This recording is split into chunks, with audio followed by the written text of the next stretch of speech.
ಮಧ್ಯಪ್ರಾಚ್ಯ ಯುದ್ಧದ effect gas ಗಂಡಾಂತರ ಎಷ್ಟು ಮಟ್ಟಿಗೆ ಸೃಷ್ಟಿ ಮಾಡಿದೆ ಅನ್ನೋದರ ಕುರಿತಾಗಿ ಪವರ್ ಟಿವಿ ನಿಮ್ಮ ಮುಂದೆ ಕಂಟಿನ್ಯೂಸ್ ರಿಪೋರ್ಟ್ ಇಡ್ತಾ ಇದೆ. ಬರೀ ಗ್ಯಾಸ್ ಮಾತ್ರ ಅಲ್ಲ, ಯಾವ್ಯಾವ ಸೆಕ್ಟರ್ ಮೇಲೆ ಯುದ್ಧದ ಎಫೆಕ್ಟ್ ಹೆಂಗಿದೆ ಅನ್ನೋದರ ಮುಂದುವರೆದ ಭಾಗ. ಈಗ ಅಗ್ರಿಕಲ್ಚರ್ ಸೆಕ್ಟರ್ ಕಡೆ ಗಮನ ಹರಿಸೋಣ. ಕೃಷಿ ಉಪಕರಣ ಮತ್ತೆ ಕೃಷಿ ಸಂಬಂಧಪಟ್ಟಂತ ವಸ್ತುಗಳೆಲ್ಲ ದುಬಾರಿ ಆಗೋಗ್ಬಿಟ್ಟಿದೆ. ಕೃಷಿ ಸಂಬಂಧಪಟ್ಟಂತ ವಾಹನಗಳ ಸ್ಪೇರ್ ಪಾರ್ಟ್ಸ್ ಮತ್ತು ಟೈರ್ ವ್ಯಾಪಾರಕ್ಕೆ ಕೂಡ ಯುದ್ಧದ ಎಫೆಕ್ಟು ಪೆಟ್ಟುಕೊಟ್ಟಿದೆ. ಗ್ಯಾಸ್ ಸಿಲಿಂಡರ್ ಕೊರತೆ, ಕಚ್ಚಾ ವಸ್ತುವಿನ ಬೆಲೆ ಕೂಡ ಏರಿಕೆ ಆಗಿರುವಂತಹ ಹಿನ್ನೆಲೆಯಲ್ಲಿ ಆಟೋಮೊಬೈಲ್ ಮತ್ತು ಸ್ಪೇರ್ ಪಾರ್ಟ್ಸ್ ವ್ಯಾಪಾರ ಕುಸಿತ ಆಗಿದೆ. ರಾಯಚೂರು ಜಿಲ್ಲೆಯಲ್ಲಿ ಸಂಪೂರ್ಣ ನಷ್ಟಕ್ಕೊಳಗಾಗಿದ್ದಾರೆ ಈ ಸ್ಪೇರ್ ಪಾರ್ಟ್ನ ಮಾಲೀಕರು. ಅಗ್ರಿಕಲ್ಚರ್ ಸಂಬಂಧಪಟ್ಟಂತ ವಸ್ತುಗಳನ್ನು ಯಾರು ಮಾರಾಟ ಮಾಡ್ತಿದ್ರು ಅವರೆಲ್ಲ ನಷ್ಟ ಅನುಭವಿಸ್ತಾ ಇದ್ದಾರೆ. ಅಂಗಡಿಗಳಿಗೆ ಹೊಸ ಸ್ಟಾಕ್ಗಳು ಬರ್ತಾ ಇರುವಂತಹ ಹಳೆ ಸ್ಟಾಕ್ನಲ್ಲೇ ಅವರು ಮಾರಾಟವನ್ನ ಮಾಡಬೇಕಾಗಿದೆ. ಬಟ್ ಅದಕ್ಕೆ ಕೂಡ ಬೇಡಿಕೆ ಕುಸಿತ ಆಗಿದೆ. ಬೇಸಿಗೆಯಲ್ಲಿ ಟೈರ್ ವ್ಯಾಪಾರಕ್ಕೆ ಉತ್ತಮವಾದಂತ ಟೈಮ್ ಅಂತ ಹೇಳಲಾಗುತ್ತೆ, ಆದರೂ ಕೂಡ ವ್ಯಾಪಾರ ಡಲ್ ಆಗಿದೆ.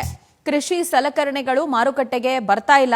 ಇನ್ನು ವಾಹನಗಳ wheel rim jack, hydraulic jack, mechanic jack, ನೇಗಿಲು rod, trolley hook, tiller point, sets ಬಿಡಿ ಭಾಗಗಳ ಸ್ಟಾಕ್ ಕೂಡ ಬರ್ತಾ ಇಲ್ಲ. ಹಾಗಾಗಿ ಇರುವಂತಹ ಹಳೆ ಸ್ಟಾಕ್ನಲ್ಲೇ ಮಾರಾಟ ಮಾಡಬೇಕಾಗಿರುವಂತಹ ಅನಿವಾರ್ಯತೆ ಎದುರಾಗಿದೆ. ಇದರ ಜೊತೆಗೆ ಈ ಅಂಗಡಿ ಮಾಲೀಕರುಗಳಿಗೆ, ವ್ಯಾಪಾರಸ್ಥರಿಗೆ ಈ ವಸ್ತುಗಳೆಲ್ಲ ತುಕ್ಕಿಡಿದು ಬಿಡುತ್ತಾ ಕೆಲವು ಅನ್ನೋದರ ಆತಂಕ ಕೂಡ ಇದೆ. ಈ ಕುರಿತು ನಮ್ಮ ರಾಯಚೂರು ಪ್ರತಿನಿಧಿ ನೀಲಕಂಠಸ್ವಾಮಿ ಒಂದು ಪ್ರತ್ಯಕ್ಷ ವರದಿ ಕೊಟ್ಟಿದ್ದಾರೆ, ಬನ್ನಿ ನೋಡೋಣ. ಮಧ್ಯಪ್ರಾಚ್ಯ ದೇಶಗಳ ಒಂದು ಯುದ್ಧದಿಂದ ಇದೀಗ ರಾಜ್ಯದಲ್ಲಿ ಸಾಕಷ್ಟು ಸಮಸ್ಯೆಗಳಾಗ್ತಾ ಇರ್ತಕ್ಕಂಥದ್ದು. ಅದೀಗ ರಾಯಚೂರಿನಲ್ಲಿ ಗ್ಯಾಸ್ ಆಯಿತು, LPG ಗ್ಯಾಸ್ ಆಯಿತು, ಬೀದಿ ಬದಿ ವ್ಯಾಪಾರಿಗಳಾಯಿತು, ಭತ್ತದ ವ್ಯಾಪಾರಿಗಳಾಯಿತು, ಇದೀಗ ಏನು ಮೋಟಾರ್ ವೆಹಿಕಲ್ಗಳ ಸ್ಪೇರ್ ಪಾರ್ಟ್ಸ್ ಏನು ಮಾರ್ತಾರೆ ಅವ್ರದ್ದು ಕೂಡ ಒಂದಷ್ಟು ಎಫೆಕ್ಟ್ ತಟ್ಟಿದೆ ಅಂತ ಹೇಳಿದ್ರಲ್ಲ. ಅಂದ್ರೆ ನೇರವಾಗಿ ಅಲ್ಲ, ಪರೋಕ್ಷವಾಗಿ ಇವ್ರಿಗೆ ಯುದ್ಧದ ಎಫೆಕ್ಟ್ ತಟ್ಟಿದೆ ಅಂತ ಹೇಳಿದ್ರೆ ತಪ್ಪಾಗ್ಲಿಕ್ಕಿಲ್ಲ. ಯಾವ ರೀತಿ ಅನ್ನೋದ್ರ ಬಗ್ಗೆ ನನಗೆ ಹೇಳ್ತಾ ಹೋಗ್ತೀನಿ. ರಾಯಚೂರು ನಗರದ ಗೋಶಾಲ್ ರಸ್ತೆಯಲ್ಲಿರುವಂತಹ ಒಂದು ಅಂಗಡಿಯಲ್ಲಿ ನಾನು ಇರ್ತಕ್ಕಂಥದ್ದು. ಇಲ್ಲಿ ಏನು ಅಂತಂದ್ರೆ ರಾ ಮೆಟೀರಿಯಲ್ಸ್ ಬರದೇ ಇರುವ ಹಿನ್ನೆಲೆಯಲ್ಲಿ ಟೈರ್ಗಳು ಕೂಡ ಈಗ ಸಪ್ಲೈ ಆಗ್ತಾ ಇಲ್ಲ. ಅಂದ್ರೆ ಬೇರೆ ಬೇರೆ ದೇಶದಿಂದ ರಾ ಮೆಟೀರಿಯಲ್ ತರಿಸ್ಕೊಂಡು ಇಲ್ಲಿ ಟೈರ್ಗಳನ್ನ ಸಪ್ಲೈ ಮಾಡಲಾಗ್ತಾ ಇತ್ತು. ಕಳೆದ 30 ದಿನಗಳಿಂದಲೂ ಕೂಡ ಇದೀಗ ಸಾಕಷ್ಟು ಸಮಸ್ಯೆ ಉಂಟಾಗಿರ್ತಕ್ಕಂಥದ್ದು.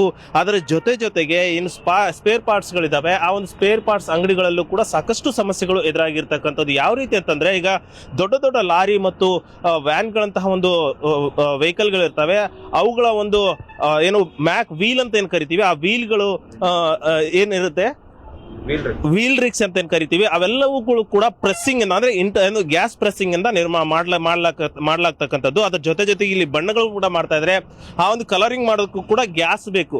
ಈ ರೀತಿಯಾಗಿ ಗ್ಯಾಸ್ ನಿಂದ ಮಾಡ್ತಕ್ಕಂಥ ಉತ್ಪನ್ನಗಳಿಗೂ ಕೂಡ ಸಾಕಷ್ಟು ಸಮಸ್ಯೆ ಆಗಿರೋದ್ರಿಂದ ಇವು ಒಂದು ರೀತಿಯಾಗಿ ಇಂಟರ್ಲಿಂಕ್ ಇರ್ತಕ್ಕಂಥ ಒಂದು ಮೆಟೀರಿಯಲ್ಗಳು, ಅವುಗಳ ಒಂದು ಸಮಸ್ಯೆ ಕೂಡ ಆಗಿರ್ತಕ್ಕಂಥ. ಇಲ್ಲಿ ನೋಡಬಹುದು ಜಾಕ್ಗಳು ಕೂಡ ಇದೆ. ಈಗ ಈ ಒಂದು ಜಾಕ್ಗಳು ಕೂಡ ಸಮಸ್ಯೆ ಆಗ್ತದೆ, ಸಪ್ಲೈ ಆಗ್ತಾ ಇಲ್ಲ. ಇಲ್ಲಿ ಇದ್ರಲ್ಲಿ ಕೂಡ ಎರಡು ರೀತಿ ಏನೋ ಜಾಕ್ಗಳು ಇರ್ತವೆ, ಮೆಕ್ಯಾನಿಕಲ್ ಜಾಕ್ ಮತ್ತೆ ಇಲ್ಲಿ ತೋರಿಸ್ತಾ ಇದ್ದೀನಿ, ಇವು ಹೈಡ್ರಾಲಿಕ್ ಜಾಕ್ಗಳು. ಇವುಗಳು ಕೂಡ ಒಂದು ಲೈಕ್ ಗ್ಯಾಸ್ ಮುಖಾಂತರ, ಗಾಳಿ ಮುಖಾಂತರ ಏನೋ ಮೇಲಕ್ಕೆ ಎತ್ತಕ್ಕಂಥ ಕೆಲಸ ಮಾಡುತ್ತೆ. ಈ ರೀತಿಯಾಗಿ ಇವುಗಳು ಕೂಡ ಇದೀಗ ಇಷ್ಟೇ ಸ್ಟಾಕ್ ಇರೋದು, ಮತ್ತೆ ಸ್ಟಾಕ್ಗಳು ಬಂದಿಲ್ಲ, ಇದಿಷ್ಟು ಸ್ಟಾಕ್ ಮುಗಿದೋಯ್ತು ಅಂತಾರೆ. ಇನ್ನೊಂದು ಮುಖ್ಯವಾಗಿ ಏನಂದ್ರೆ, ಇದು ಸೀಸನ್, ಬೇಸಿಗೆ ಆರಂಭದಲ್ಲಿ ಸಾಕಷ್ಟು ವ್ಯಾಪಾರ ಇವ್ರಿಗೆ ಆಗ್ಬೇಕಾಗಿತ್ತು, ಆದ್ರೆ ಯಾವುದೇ ರೀತಿಯಾದಂತಹ ವ್ಯಾಪಾರ ಇಲ್ಲಿ ಆಗ್ತಾ ಇಲ್ಲ. ಯಾವ ರೀತಿ ಇಂಟರ್ಲಿಂಕ್ ಸರ್ ಈ ಟೈರ್ಗೂ ಇಲ್ಲಿ ಏನು ಕಾಣಿಸ್ತಾ ಇದೆಲ್ಲ ವೀಲ್ಗೆ, ಯಾವ ರೀತಿ ಇಂಟರ್ಲಿಂಕ್ ಸರ್? ಅಲ್ಲಿ ಸೀಸನ್ ಸರ್, ಸಣ್ಣ ಪುಟ್ಟ ಕಮರ್ಷಿಯಲ್ ವೆಹಿಕಲ್ಸ್, ಬೊಲೋರೋ, ಆಧಾರ, ಟಾಟಾ ಇಂಟ್ರಾ ಅವೆಲ್ಲ ಹೋಗ್ತಾ ಇರುತ್ತೆ ಸರ್, ಲಾರಿಗಳು ಹೋಗ್ತಾ ಇರ್ತಾವ.